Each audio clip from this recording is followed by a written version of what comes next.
present this information to you. And we ask that you save all questions until the end of the presentation. At the end, we will give you time to unmute and ask questions, or you can drop questions in the chat, and we will address any questions dropped in the chat at the end of the presentation. I would like to thank everyone for taking time this afternoon to join this preview. We just wanted to make sure that you have some important information before the semester ends, that we know you want to know and that we know you need to know. So hopefully we can cover everything in about 30, 40 minutes and have a good 15 to 20 minutes of time left at the end to answer questions. So as you will see in all of our presentations, we will always share our COE core values, because we want you to be aware of those and what our value system is in the College of Ed. So you will see that our core values are diversity, inclusion, respect, innovation, and service. Also, at this point, you all have had a lot of interaction with our office, and you have probably interacted with everyone in this office at some point about something. Some of you have emailed me about course questions or placement questions. You work very closely with Ms. Perkins on field experience and pre-residency and residency placements. And then some of you may have met with our new undergraduate advisor, Ms. Tawana Smith. All of you, if you were admitted to TEP, have interacted with Ms. Lofties, and you will very soon, if you haven't already, because Ms. Lanier has been assisting our new advisor with some advising sessions, you will definitely meet with Ms. Lanier towards this time next year. She'll be working with you on applying for your license with the state of Tennessee. So first thing, we're going to review the orientation dates for this summer so that you can get those days and times on your calendars. We'll also talk about the supervisor and teacher candidate meet and greet. We'll cover some important dates and deadlines. And then Ms. Perkins will walk you all through the Praxis content exam requirements and resources. She will also walk you through the placement timeline. And then I will cover the Residency 1 grading form with you at the end, just so you all know what you will be graded on during the fall and expectations for fall. So mandatory means you must attend all of these sessions this summer. The residency orientation, the orientation will be virtual via Zoom, and we have already set those dates for each program, and you will see that in a few minutes. It's very important that you attend these orientation sessions, because this is where we will go into depth in the orientations, covering the syllabus and the semester assignments and how you will be assessed. We will talk about the dispositions process, which is very important during this residency year. We will also talk about the student concerns process, and we will cover our handbook in detail.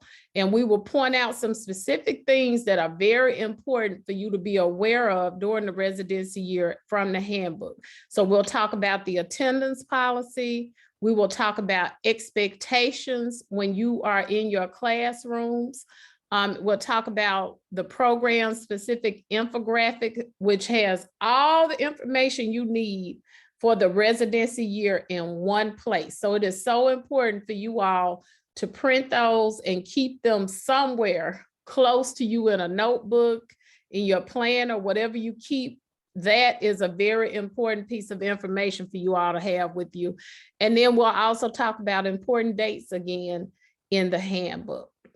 During the supervisor meet and greet, that will be face-to-face that Friday, following all of the orientation sessions that week. And you will have the opportunity during the meet and greet to meet your supervisor and find out their expectations for you. And they will introduce themselves, probably have some type of icebreaker, talk with you about expectations for visiting your placements, talk to you about a schedule of when they will come out to visit you, make plans to schedule your assessments that they have to complete. They will cover all of that with you during the meet and greet. We will also at that time do an overview of our assessment system, SLL, and walk you through how to create your portfolio for the semester, as well as how to complete the time log, and also show you where you can go to access your completed evaluations so that you can see how you are being graded on the assessments throughout the semester. And then again, we're going to do this 3 times, y'all. We're going to review those overview of important dates again, because that's very important for you all to keep up with. And so this is the important dates table. You all will receive a copy of this so that you have it, but you will see the first thing for 2022-23 are the summer 2022 orientation dates. So if you are in the TALN program, ART, or TESOL, your orientation sessions will be held on Tuesday, July 19th. Session 1 will be from 9 to 12, and session 2 will be from 1 to 4.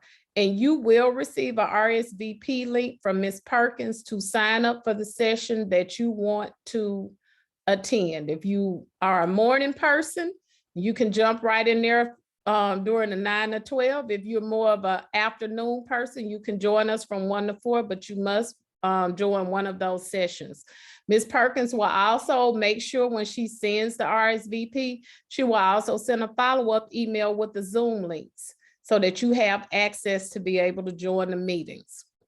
For HDVL, your orientation session will be Wednesday, July 20th from 9 to 12. It will also be via Zoom, so you will receive an email with the Zoom link so that you have access to join. The afternoon of July 20th from 1 to 4 will be the secondary math session, and this will also be via Zoom. On Thursday, July 21st, we will meet with music from 9 to 12 for your orientation session. And Pete, your orientation session will be July 21st from 1 to 4. And then that Friday will be the clinical supervisor teacher candidate meet and greet, where you will have the opportunity to meet your supervisor face to face. And that will be from 12 to 2, and we will provide lunch for everyone. So first week of placements will begin the week that classes start, August 22nd.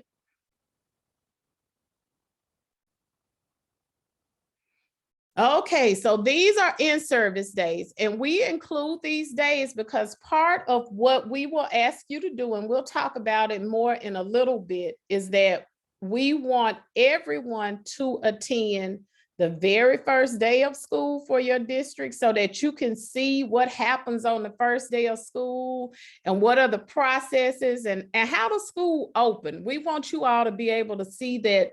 You've seen it several times as a student in K-12, but we want you to see what actually goes into that day for administrators and teachers. So we want you all to attend the first day of school for your district, but we also want you all to attend at least, if not more, but at least one in-service day with your mentor teacher. So that's why these dates are listed on the important dates chart. And so you'll see every district has either 1 or 2 in-service days listed here. And we have the dates there listed for you all. And then you see the first day of school for every district also listed here in the next box. And then you see we have already listed your last day of fall 2022 placements will be Wednesday, November 30th. And your first day of spring 2023, when you return for residency 2, will be Monday, January 9th. So all of that information is already included on this important dates form for you, and you will receive these documents in an email following this session. So if you don't get them this evening, you will have them by tomorrow at some time. And Dr. Robinson, I know some students might be curious. I've had a couple questions about what InService is. Oh, that is professional development. I am sorry. InService is professional development. So that's when you will attend special sessions about different topics that are important for that school district and your mentor teacher before the students actually come. So they may have a professional development session about a new reading ELA program that they've adopted, or they may have a special professional development about how to address PBIS or SEL, and I guess I need to say positive behavior supports, or social emotional learning, because a lot of districts are adopting those things. So it's just special professional development to prepare your mentor teacher for the school year. And it's really a benefit to you to attend those sessions, because that's just another learning opportunity for you to learn some new information or some different information, or to add to information that you are learning in our courses and programs on campus. We have also created an important date list for our Lambeth campus students, because you all have some different school districts that we use. So we wanted to make sure that you all have an important dates calendar, and you will receive this as well. We will conduct the Lambeth orientation will be conducted on Monday, July 18th, and we will send a time to be announced, but it will be via Zoom for the orientation on the 18th. And Ms. Perkins and I will travel to you all on Monday, July 25th to have the candidate meet and greet. And we will also provide you all with lunch for that session with the supervisors. Like everyone else, your first day of school will be placement will be Monday, August 22nd, when our classes start on campus. And then you also see listed there the in-service dates for your school districts, as well as the first day of school start date for your school districts. And your last day of placement is the same as the main campus students, Wednesday, November 30th. So, overview of the semester. I just mentioned this, but we are asking that all candidates attend at least one in-service day with your mentor teachers. So we want you to go out for one of those days that are listed. If you can go all 2 or 3 days that your school district has listed, that would be awesome and wonderful. But we do require that you go out for at least one in-service day, and you will have to document that day on the time log. And you'll learn more about the time log at the orientation, but that time that you go out to do that will need to be documented for us. We also want you to attend the first day of school. Those 2 are required days for you to attend, at least one in-service day and the first day of school. If you can attend more, it will be so good for you. It's not just a requirement, but it's really beneficial to you to see that whole opening of school for those first couple of weeks. And so what we've done is we've offered some incentive that we hope may encourage you to go out and do as many days as possible during those first 2 weeks of school. So if you attend the first two weeks of the school year at your placement, you will be exempt from attending your placement on Friday morning during the fall 2022 semester. But this time that you attend those first 2 weeks of school must be documented on your time logs. So if you decide to go out and do all of the in-service days, as well as doing the first day of school, or even that very first week of school, as long as you document all of that time on the time log, we will not require you to attend during that Friday morning once the fall semester gets started. So that's just something for you all to reflect on and make some decisions, but we wanted you to know that that option is out there early enough for you all to work out how you could possibly attend those first 2 weeks of school in your district. We've already told you on the calendar, your placement visits will not begin until the week of August 22nd. And then we have broken down for each program how you will attend during the fall semester. So TALN, Art, ESL, and HDVL attend placements every Tuesday, Thursday, all day, and Friday morning for the first 7 weeks. So that's 2.5 days during the week that you would attend your placement.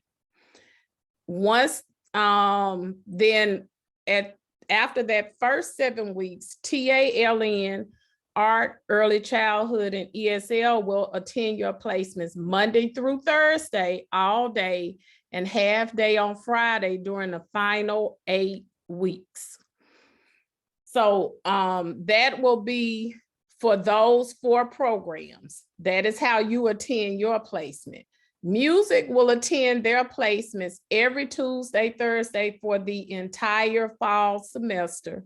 Secondary math attends placements 2 days per week, depending on your schedule for the entire semester. So for secondary math, let's say if you have all your classes on Tuesday, Thursday, then you would attend your placements on Monday, Wednesday.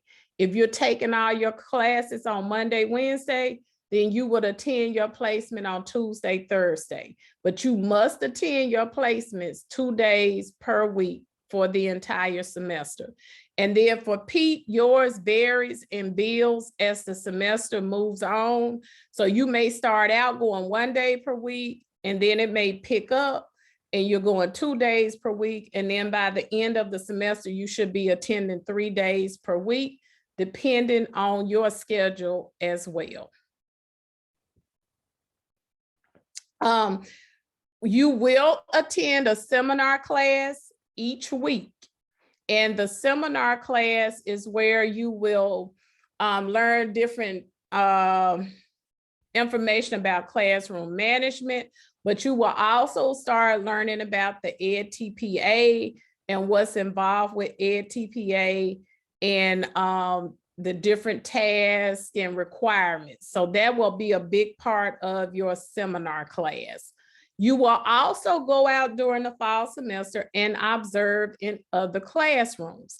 You will observe 4 of the classrooms in the building where you are placed, and the mentor teacher will help you schedule these visits. So what we ask is that you go and observe in classrooms, hopefully in different grade levels. So let's say if you are placed in a first grade classroom, then, and you are HDVL major, then if your building has a pre-K class, we would want you to go and observe in that pre-K classroom. Then we would want you to observe in a kindergarten classroom or a second or third grade, in a second or third grade classroom, just so you can see those different grade levels and environments that are related to your major. And that would be the same thing for TALN. So if you're in a third grade classroom, we would want you to go down and see what they're doing in kindergarten, first, second. And then we will want you to go up and see what's going on in 4th and 5th grade. If you're in an area like Pete or music, if there are other PE or music classes in your school buildings, then we would want you to go and see what's happening in those other classes, but also going to other specialty areas. So let's say if you are the only PE class in the building, then go and see what's happening in art, what's happening in music, if they have those classes. So it's just to give you an opportunity to see something different from where you are placed and note the similarities and note the differences in what takes place. And then during this semester, you will be formally evaluated using a team formal evaluation 3 times.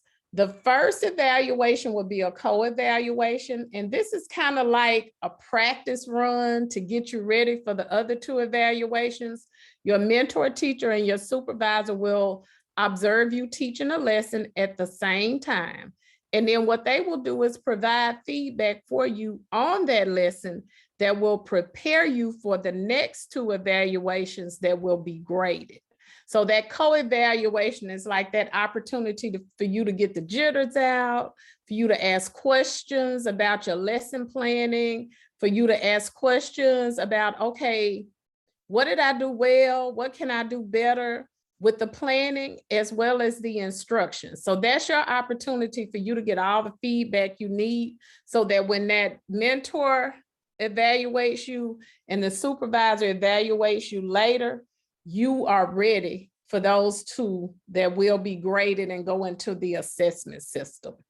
And so our suggested evaluation schedule, but this is not set in stone. This is just a suggestion, is that maybe the co-evaluation will take place in September, the mentor teacher evaluation in October, and your supervisor evaluation in November. And like I said, that's just suggested. You may get out there and you may rock it in September, and your mentor, teacher, and supervisor may say, well, you know what, we can go ahead and schedule these because you are ready. We don't need to wait. But that's just a suggested timeline.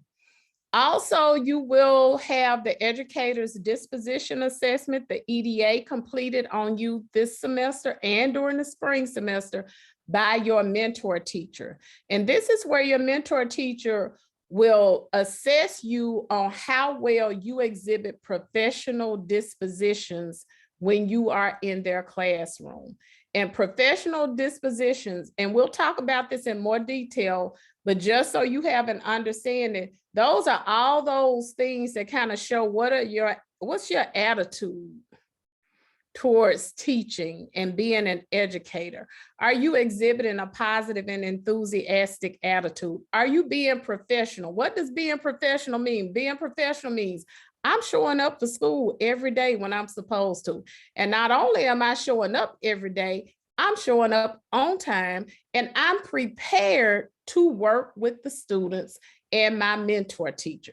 That's an example of professionalism. It also means that I'm not running out of the building with the students as soon as the bell rings, but I'm waiting to make sure that my mentor teacher doesn't have something that she wants to share with me before I leave for the day, that we don't need to discuss something that happened or prepare for the next time I come. So those are examples of professionalism. Also, not just with your mentor teacher, professionalism. Making sure if your supervisor tells you, I need your lesson plan by Friday morning at 8 o'clock, that you get those lesson plans to your supervisor by Friday morning at 8 o'clock.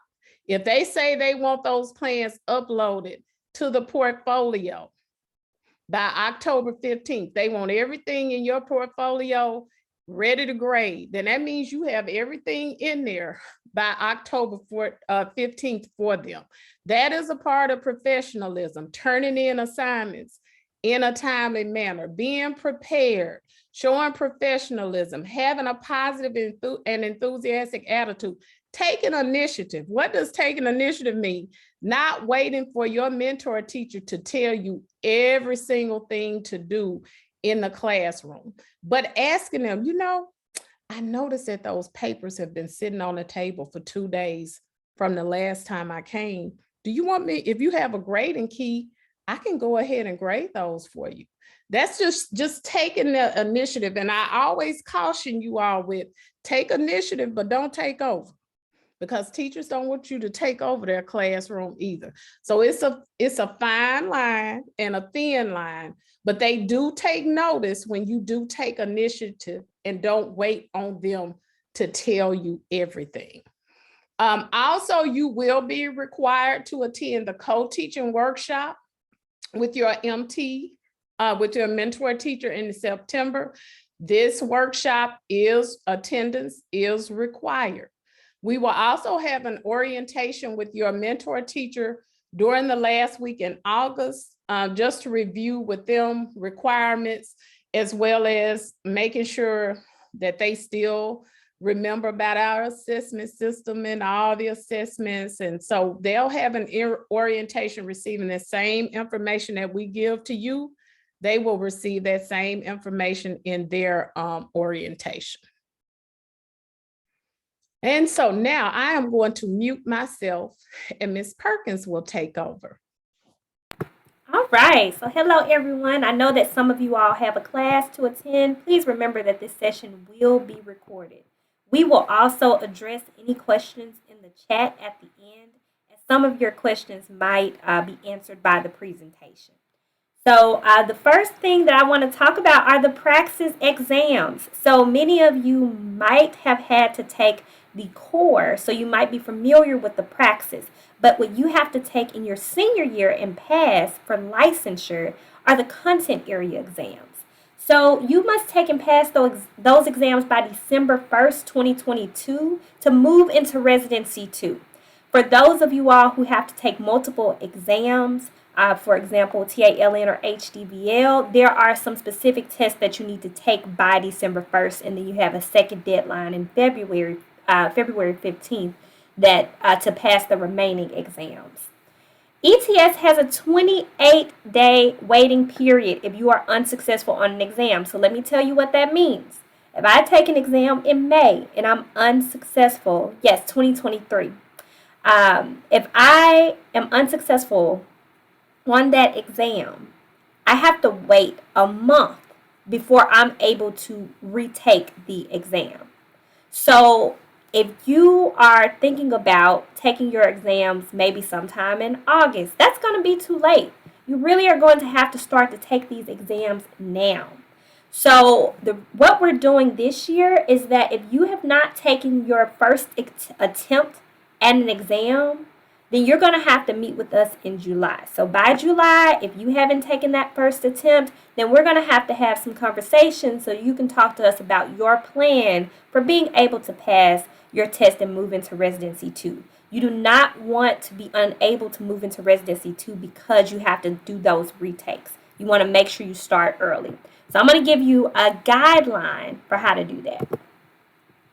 We do have some Praxis supports here. So I'm going to go ahead and go to our Praxis support page. I'm also going to drop it in the chat.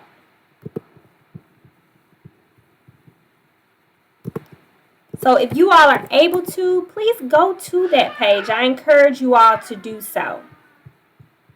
Now, when it comes to the Praxis exam information, the place that you sign up to register for it is ETS. And you can find that on our page, or you can go to ets.org in order to sign up for your Praxis exams. We have several bootcamp sessions that we host. You all should use these session materials that we previously had if you have some applicable bootcamp sessions here. So you'll see, for instance, 5543 special education. You'll see most of the 5001 series exams on here as well, and 5205. So you'll see those.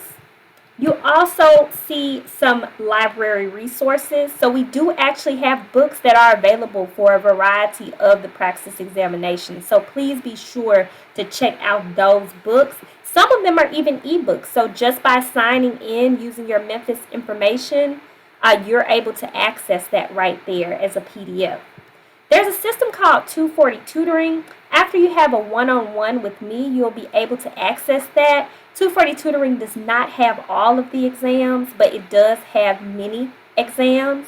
And what it does is it allows you to take a diagnostic, and then after that, you get some practice. But we do encourage you to use that after you have used some of the other resources. There are also some Praxis exam requirement information right here at the bottom of the page. So please be sure to check out that linked page, our TEP Praxis page. We're always updating and adding new information to that as well. We also have a resource for the Praxis Scholarship. And I want to make sure you all are able to see my screen. Everybody able to see my screen? Okay, thank you, Dr. Robinson. All right, so applicants must be sophomores, juniors, seniors enrolled in the College of Education at the U of M with a GPA of a 2.75, and you must be majoring in TALN, Human Development and Learning, or secondary math. You must demonstrate financial need and show evidence that you've actually used some Praxis resources to prepare. We will send this information out via email once the application becomes available. So please be sure to check all those emails that you get from me, especially when you see something that says the Praxis Scholarship, because usually it's a pretty short window for you to apply. All right, so TALN, and I want to get a little bit of participation here. So if you know how to raise your hand, please raise your hand in Zoom to show that you are TALN, and I'm talking to you. All right, awesome. I'm seeing some hands. All right, TALN, you all have several tests that you need to take. You have 5 that you must take and an optional 6 test that you can take for the Praxis. You have to take all of the 5001 series exams, that's 4 exams, by December 1st. All right? So that's elementary education, multiple subjects, the reading and language arts subtest, that's 5002. You have math, 5003, social studies, 5004, and science, 5005. And then you have that cutoff score. You have to pass all 4 of those exams, and that's a part of licensure. So there's not any appeal or anything that can be done with that. You have to pass those exams. Then you have 5205 teaching reading that you must also pass for licensure. But you are in a special situation because you're able to be dual licensed. So I encouraged everyone, please go ahead and take that 5543 special education as well. Special education will offer you the opportunity to teach K-12 special education inclusion, and you are also able to add on endorsements by test only. That's going to offer you so much flexibility, and special education is just a great field to consider. So since you've already done the coursework for it, it makes sense for you to take that test so you can be licensed for it.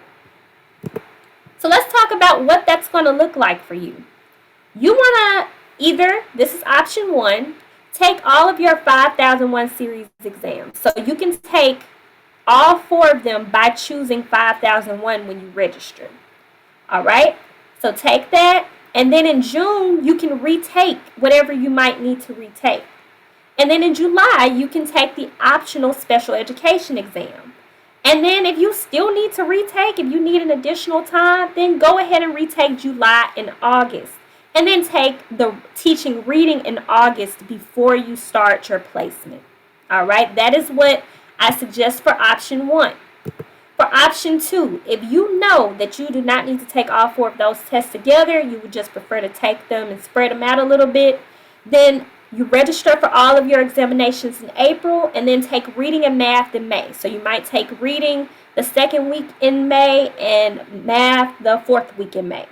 And do the same thing with science and social studies, so you can spread them out.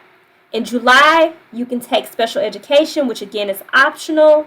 And then July and August can be used for your retakes. And then teaching reading can be used for you to take it in August. And these are just suggestions. But what I want you to notice is that these plans are encouraging you to go ahead and take the test now. Go ahead and start to study now, because this time will fly. December 1st will be here before you know it. And remember, there's a 28-day window, so you won't be able to do it later on. Now, for those who know that they want to be in a special education classroom, you can go ahead and raise your hand. Everybody else can put their hands down. I think there are about 6. So my individuals who will be in special education classrooms, you have to take and pass 2 exams. So you have to take and pass 5543 by December 1st, and then you have to take and pass 5205 by February 15th. All right, those are your 2 exams that you need to take. So for you would register in April, take your exam in May. You have time for retakes in July and August, and then you can take the teaching reading in August. Retakes if needed. You have August through November to retake those 2 exams. Then we have HDVL. Go ahead and raise your hand for me. Human Development and Learning, Early Childhood. All right. I see a lot of familiar faces. It's really good to see you all pop up on my screen. So you all have 3 tests that you must take and pass. So early childhood education 5205 must be passed by December 1st. Then you have the teaching reading, 5025, early childhood education 5025. All right, these kind of get a little mixed up. Then we have teaching reading elementary education, that is 5205. All right, that you have to take and pass, as well as education of young children 5024, which you have to take and pass by February 15th. And I'm going to tell you all, HDVL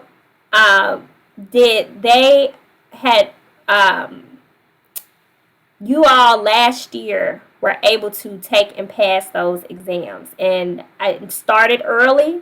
So I want you all to know, TALN, all my other groups, I want you all also to do the same thing. Take and pass those exams early. We were able to get to 100%. So that's what we want across the board. HDVL, you want to register in April, take your test in May. In June, you can go ahead and take that 5024. And then you have time for retakes in July and August. In August, we suggest that you take the 5205 teaching reading. And then you have August through November for retakes if you need them. Now, these next ones that I'm going to go through, you all only have 1 test that you have to take and pass. All right? So, TESOL, English as a Second Language, ESL, you can raise your hand for me. All right, so for the purpose of the recording, you all have to take the English as a Second Language PK through 12. That is 5362, and that has to be passed by December 1st. All right, Pete, you all have PE Content and Design. That is 5095. You have to take and pass that by December 1st. Art, go ahead and raise those hands. You have Visual Art. That's 5135. All right, you have to take and pass that by December 1st. Secondary Math.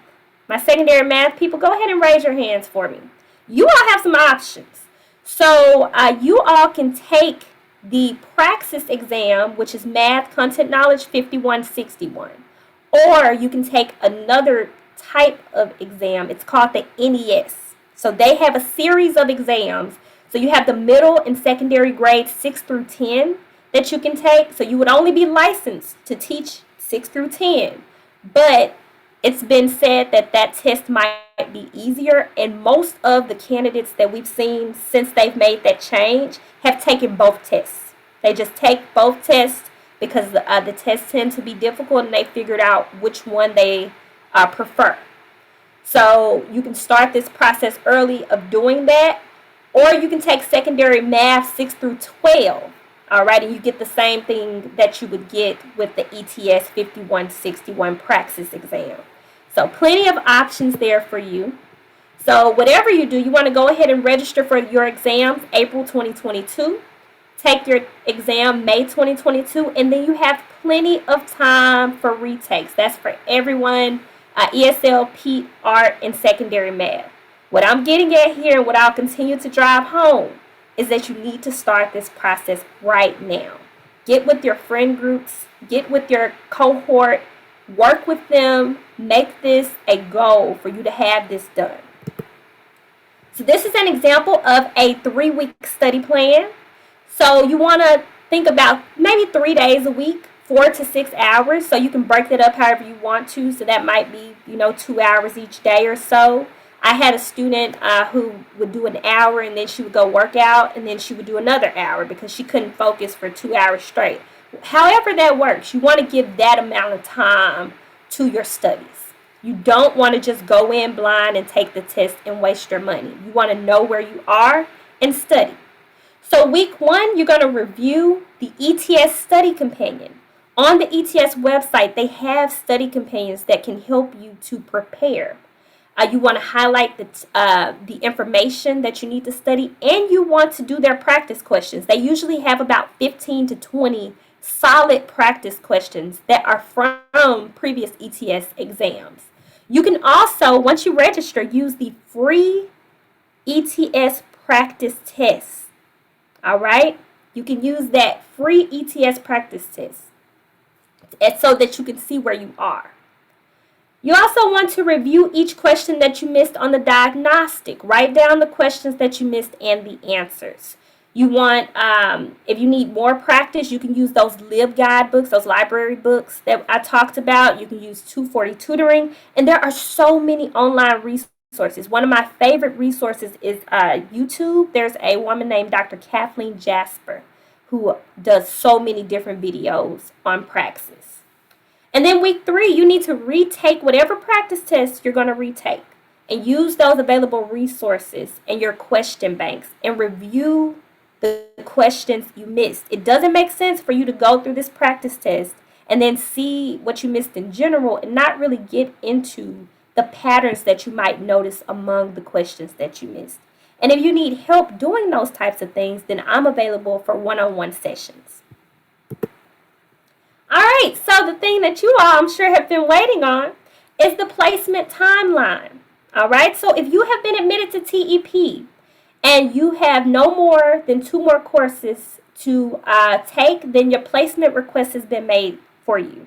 So admitted to TEP, you might have to take a couple courses over the summer. That's fine. I have made that placement request for you. All right. If you have not met those requirements, then your application will be reviewed again in July. Placements typically take 3 to 4 weeks depending on the district. That's why some people might have a placement. And actually, we do have several students who already have placements. You've already received a residency confirmation from me, already connected with their mentor teacher. That might be because they're with smaller districts. So smaller districts, that just takes less time. But it usually takes about 3 to 4 weeks. So an example is MSCS. We have 40 candidates going to MSCS. We have 20 candidates going to Bartlett. We have 3 candidates going to campus school. So that is different. It's going to be a different timeline. So we expect that placements will be made for those who I've already requested in that first group, July 15th. You will have your placements by that orientation week. So if your friends get the placements before you, never fear. As long as you've met those requirements, you're going to receive a placement, all right? And there are over 100 of you. There are about 130 at this time. So if everyone is emailing about their placement, then that does take away from the time I can be using to have these wonderful one-on-ones that I'm going to be having with you all for the Praxis. So please be sure to keep that in mind, July 15th. If you don't have it and you've met those requirements after July 15th, then that's when we want to have a conversation, all right? The July placement requests will be made by the week of August 22nd, all right? So if you're one of those people who have more than a couple classes to take, or you're one of those people who have not yet been accepted to TEP and your application has to be reviewed again, then you can expect that the week of August 22nd.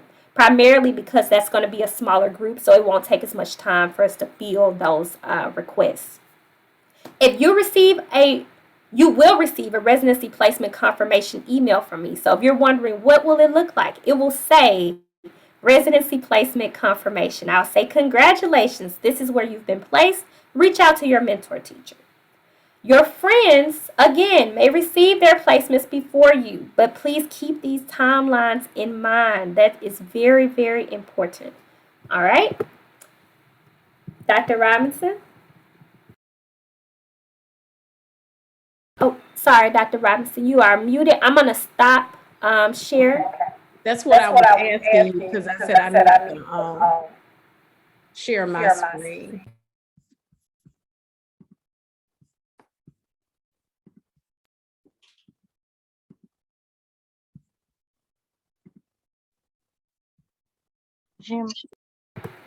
Okay. Is that clear, Ms. Perkins? Can everybody see? Okay. So what I want to do is just quickly review what you will be graded on during the residency 1 semester. And you will also receive a copy of this along with the other documents that we presented tonight so that you have a copy that you can keep for yourself. I mentioned that your mentor teacher will complete the EDA assessment on you, grading your professional dispositions. That will be worth 18 points. And that is usually due about the middle of the semester. So probably when you're transitioning between the 7-week to 8-week time period, they'll complete that EDA and submit it to the assessment system. And it's worth 18 points. Completing your time logs are very important. And you should be completing those time logs weekly. And every time that they aren't completed in a timely manner, you will lose points, but they are worth, completion of your time logs are worth 25 points of your grade, making sure that you keep those up to date. Also, the 2 formal evaluations will be graded and entered into the assessment system. One will be completed by your mentor teacher. One will be completed by your supervisor. Your grade for those 2 formal evaluation scores will be the average of your mentor teacher and supervisor score out of 100. And that grade pops up in SLL. So you will see what your grade is once your mentor teacher completes your formal eval, and you'll see what your grade is once your supervisor completes your formal eval. And we will do the same process for your summative evaluation. So the summative evaluation is an evaluation of your performance over the entire semester in the classroom with your mentor teacher, as well as working with your supervisor. So you will also receive the average score of the mentor teacher summative eval and the average score along with the clinical supervisor summative eval out of 100. Those 2 scores will be averaged and then taken out of 100 points.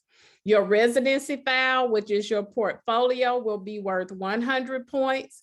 The co-teaching workshop attendance is worth 25 points. And in order to get credit for attending the co-teaching workshop, you must upload the participation certificate to your portfolio. When we go through the portfolio, Ms. Perkins will show you where the link is to upload that participation certificate. If you don't attend and you don't have the certificate to upload, you will not receive that 25 points at the end of the semester. For residency orientation attendance, you will receive 2 certificates. You will receive a certificate at the end of the Zoom orientation session that you can complete. That certificate will have to be uploaded to the portfolio. It will be worth 7.5 points. And then you will also receive a certificate at the end of the meet and greet when you leave that your supervisor will hand to you. If you attend, will have it already completed. You'll need to take a picture and upload a picture of that certificate or scan it and upload it. But that certificate will be worth 7.5 points as well for attending the meet and greet, and it will need to be uploaded. And then you will also have to submit notes that you have taken of what we covered during the residency orientation, worth 15 points. So residency orientation attendance is worth 30 points. 15 points for both certificates and 15 points for the notes that you submit. And Ms. Perkins will again show you during the meet and greet the places where you upload these different certificates as well as the notes that you take for the residency orientation. So the total points you can earn for this semester will be 398 points. And so the other part that I wanted to show you really quickly are just what we expect you to include in your portfolio. You will have to include your all lesson materials for all 3 evaluated lessons. So that's for the co-evaluated lesson, the mentor teacher evaluated lesson, and the supervisor evaluated lesson. And you'll see that there are different things that you must upload for each lesson: lesson plan, materials, assessments, and 2 student work samples. All those different parts are worth 2 points each.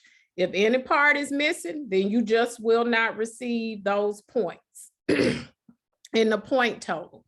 You will also have to upload a reflection of each evaluated lesson the next day following your evaluation. If it's not submitted the next day, you will lose 1 point per day will be deducted for every day reflections are submitted late. So that means if you go, the reflection is worth 7 points. If it takes you 3 days to get it uploaded for your supervisor, then that's 3 points automatically off the top of that 7-point evaluation, which takes you down to 4 points. And you don't know if you're gonna miss points for the reflection that you submitted. So the goal is submit it on time. Just submit it when it's due. You'll also have those 4 completed observations of teaching forms at 10 points each for a total of 40 points. And then also, and Ms. Perkins will talk more about this during orientation and review this form with you, but you'll also have to submit evidence of school-based activities. So if you get to sit in on a parent-teacher conference, if you attend open house, a family reading night, or get to sit in on an IEP meeting, all those things will be considered evidence of school-based activities that you can include on this form. And that will be worth 5 points. And then in addition to the 3 evaluated lessons that you submit to the portfolio, you'll have to submit 2 additional lesson plans from the weekly lesson plans that you teach from. And those will be worth 5 points each. And the portfolio will be worth a total of 100 points. Right. And you will get a copy of this as well. Right. And I'm gonna reshare screen. And I'm gonna put it into present mode. All right, so this is the last thing really quickly. So as you know, we have these summer to-dos. Take your Praxis examinations. We're going to say it and keep saying it. Take your Praxis examinations. You also, over the summer, by July 1st, you will need to submit some additional documentation. So the Memorandum of Understanding is a document that's just an explanation of the candidate's expected behavior during placement. You're going to sign the form and upload it to the Qualtrics. All right? And then permission. We will review that form with you during the orientation, just so that everybody understands what the expectations are. Even though it's already been signed and uploaded, we're going to review all those expectations with you. All right, we also have the permission to share. So this document is going to give us permission to share your TVOS data. All right, so you're just going to sign that form, and we'll be able to access that once you all become teachers, so that we can see how you all are performing. And then the proof of professional liability insurance. This is a big one. You cannot start at your placement if you do not have this information. We had a couple of candidates who had gone to InService and they thought they were going to be able to continue to go, but they hadn't gotten the professional liability insurance. So you cannot participate. What that is it's $1 million insurance it's $1 million insurance policy. So up to $1 million. So if you make a mistake, a professional mistake, and for some reason are sued or something like that, then this offers some protection. So it's $25 to $35, and you can get it through STEA or Professional Educators or Tennessee, or there's some other approved organizations. Homeowners insurance sometimes has that additional coverage for professional liability insurance, but you'll be receiving this in an email, in my recap email, and you want to go ahead and take care of that, all right? Because I will be checking to make sure you've gotten it done by July 1st, all right? So now I'm going to go to the next slide and mute, and you all can ask your questions.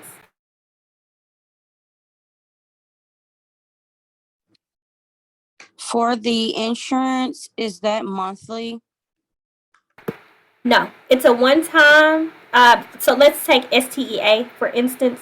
It's a one-time $25 to $35 fee, and you get membership to that organization. And with that membership comes that professional liability insurance, which covers that full year that you are a member, and it goes up to $1 million. Thank you. You're welcome. I do have a question. Okay. If we're not hired legally, then why do we have to pay $25? I mean, we're already having to pay for so much extra stuff. I'm just not quite understanding why we have to add on top of this, because some of us we have jobs, and while student teaching, we can't have jobs. You have to have liability insurance because you cannot work with those kids and not have liability insurance. This is to protect you in case something happens while you are in the classroom. You have protection, and you will have representation that will help you if any situation arises that involves you. And you only have to pay that $25 one time. That's a one-time fee. You don't pay $25 per month. That's a one-time fee of $25. Or if you add it as a rider to your homeowner's insurance, that's just another cost that'll be added into your homeowner's insurance. But it is required, and we cannot allow you to go out to the schools without that liability insurance, and the school districts will not allow you to visit the schools without the liability insurance. I saw some other questions about the Fridays. That is correct. You will not have to attend the Fridays during the first 7 weeks, but you will need to attend the Fridays once you start going full time, Monday through Thursday. You'll have to attend those Fridays during the final 8 weeks, but during the first 7 weeks, if you can attend your placement for those first 2 weeks, you will not have to attend the half-day Fridays during the first 7 weeks. I also saw a question about what about if we have classes on Tuesday, Thursday? You should not be taking classes on Tuesday, Thursday, because placements have always been for TALN, Art, ESL, and TESOL. Placement days have always been Tuesday, Thursday. So you should be taking classes on Monday, Wednesday, or it should be an online class, or your seminar class that you take on Friday evening or afternoon. But you should not be taking any classes on Tuesday, Thursday that will interfere with your placement. The expectation is that you will attend your placement every Tuesday, Thursday, all day, every day. You cannot be excused to leave to go to class. If it's in at night, after you are at your placement, like a 5:30 class, that will be fine. No, it is different for Lambeth. Lambeth, you all go out on Monday, Wednesday, and you do classes on Tuesday, Thursday. So if you are at the Lambeth campus, you have the opposite schedule from the students at the main campus. I have a question. Okay. On one of the slides, it said the July placements aren't expected until August 22nd, which would be our first weekend placement. So how would we do the in-service day and the first day of school is if we don't know the placements? So are you going to be late being placed, Haley, or is there a reason you won't be placed for No, July? I thought the slide said That's July. for those candidates who do not get admitted to TEP until July. If you've already been admitted to TEP and met all the requirements, your placement has either already been requested and we're just waiting to hear back from the district. That's for those students who have to apply for TEP admission during July 1st through July 15th. They will receive a later placement than everyone else. So I'm not sure if you need to apply to TEP, if you've already been admitted. Your placement request has probably already been made if you've been admitted to TEP. Yes, ma'am. I just misunderstood the PowerPoint. Thank you. Okay. I'm sorry, Dr. Robinson. I had a quick question. I'm more than likely, I was in Shelby County placement this past year and more than likely will be in it again. But the dates for this, when they start, according to their calendar on their website, they start August 8th, not August 11th. So I was really confused by that. On your screen, it says August 11th, but on their website, it says August 8th. The only reason why I'm asking is I'm out of town from August 12th through the 20th from something that I've already had planned for the last year. It's a wedding. So I wanted to make sure that I don't miss that first day of school. Okay. Ms. Perkins, with the dates, were those dates checked or just taken from the website? They were taken from the website, and sometimes they make updates to them. I'm going back to that particular one. Yes, ma'am. I know, Ms. Perkins, you and I have talked through email about placement, so I figured I would be in Shelby County Schools again. I just wanted to make sure that I had my dates right so I can, let the appropriate people know. Yes, so it says that the in-service dates are the 8th through the 10th. And then the start dates for Shelby County Schools, I see it says August 11th. So You muted yourself. we'll be sure to make that update. I do see that. We'll be sure to make that update for Memphis Shelby County School start date. But please keep in mind that you have that incentive because the dates don't start until August 22nd. So you're able to start earlier, and we want you to go to the in-service dates. But if you can't start when the school starts, then that is okay. Zoe, a 4:15 class should not be a problem because most schools dismiss by 3:30. There are some late schools though that will not dismiss until 4 o'clock.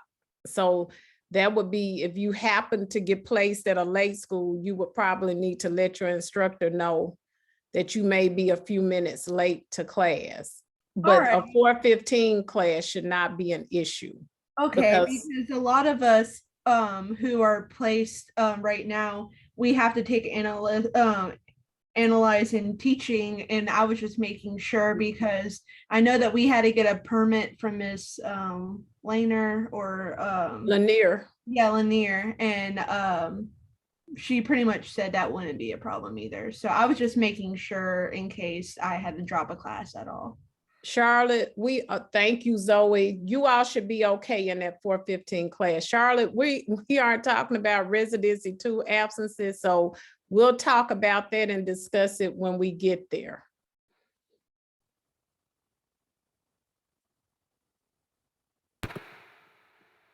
We work with you all, Felicia, very closely to try to honor your requests, but they are not guaranteed. But we do work very closely to honor your requests. You are very likely to get your placement request. They do work with us very well. But sometimes we do have to make changes and updates. Anna, you are not automatically registered. You do need to register. Everyone should be registered, especially by the time we get to orientation. But it makes sense for you all to get registered now. That's going to make it a lot easier. You will need a permit. So you will need to make sure you contact Ms. Smith or Ms. Lanier to receive a permit to register for your seminar class. Are there any other questions? Brittany, you are okay. We recorded, and a recording will be sent out of the session, so you'll be able to review it and hear everything that was discussed. Carly, and our Lambeth campus people, make sure that you reach out to Dr. Kelly for your Lambeth campus. Carly, are you Lambeth? No, ma'am. I'm You're at not. Memphis. Okay. I just signed up for what I was told to sign up for. All right, perfect. That's what you definitely want to do. And also, if you all, my Lambeth campus people, we worked really hard to get MOUs with different districts so that you all could be closer. And we've made those placement requests based on what you put. Even if you put Jackson, if you put that you, for instance, live in Chester County or another county, we try to match that as closely with the districts with which we have MOUs if you're not that close to Jackson. So just keep that in mind, that we have made those requests to Milan, Hardeman, Dyer, and Bales. Okay. Are there any final questions? If you think of it later, just remember we are having orientation in July, so we can answer those questions, but we will share the documents, some of these documents like the grading form. We'll make sure that we share that with you all in the follow-up email that you receive with the recording. Thanks so much for joining, and you all have a great evening, and we will see you in July, and be on the lookout for those placements. You'll receive an email introducing you to your mentor teacher from Ms. Perkins as soon as the placements are made. Thanks for being so attentive and very good questions.